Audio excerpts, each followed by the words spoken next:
Hello there, and welcome to this short introduction to Module 6 of LIBR 104 Public Services for Library Technicians. Let's take a look at the Module 6 checklist. You have a reading assignment and review questions due on April 6th. You have an interlibrary loan policy due on April 10th, and then an essay about professional development using social media due on April 12th. For the reading assignment, you have the whole of Chapter 7 to read, but the review questions, please only do numbers 1 through 4. The written assignment for interlibrary loan asks you to please research policies from at least 2 different libraries, and then create a policy that's 200 to 400 words, so it doesn't have to be as lengthy as a policy that you might find. Certainly some universities, or if they're part of consortiums, they will have very, very detailed interlibrary loan policies. You don't have to do that.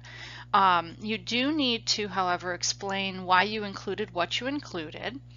And you are requested to include at minimum an outline of the interlibrary loan process from start to finish, what the library's responsibilities are in the interlibrary loan process, and what the patron's responsibilities are.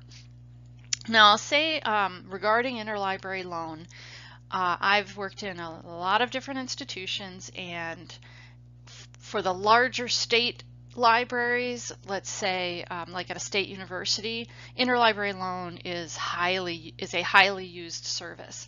I've worked in a small library that didn't offer it at all, and other smaller libraries that offered it, but it wasn't very well used. So it can run the gamut, but if it is a service that's offered, you as a potential frontline person need to understand what the process is so you can explain it or help a patron through it. And you also need to understand the policies and the reasons for the policies so you can explain those to the people who are using the service.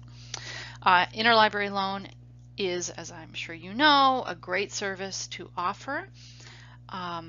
It of course it's a somewhat costly service, and libraries again run the gamut from providing it to patrons at no charge to expecting the patron to pay for at least part of the service. So you can find instances where patrons are expected to pay a service fee of some kind to try and offset the cost, because it can be quite a costly service to offer for a library. Anyway, that's the bulk of that.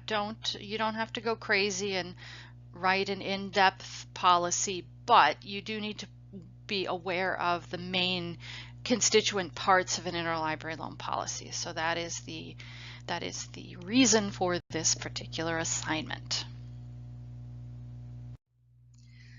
Hopefully you remember that back in Module 2, I asked you to take a look at various social media platforms and choose one for you to participate in and explore and discover people, groups, institutions to follow, and to use that to look for professional development opportunities. I would suggest that you reread the Module 2 assignment, and hopefully you've been doing that, and that you read very carefully the assignment in this module to put together your reflective essay. So you're going to write 1 to 2 pages about your use of social media that you've had throughout the semester so far. Please do answer the questions that are in the actual assignment, but feel free to go beyond them. You don't have to, stick to those.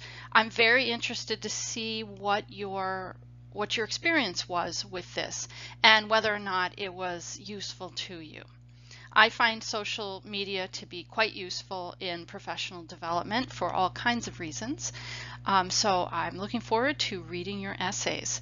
If you have any questions about any of the assignments in this module or any of the reading, please don't hesitate to email me, and I look forward to seeing your work.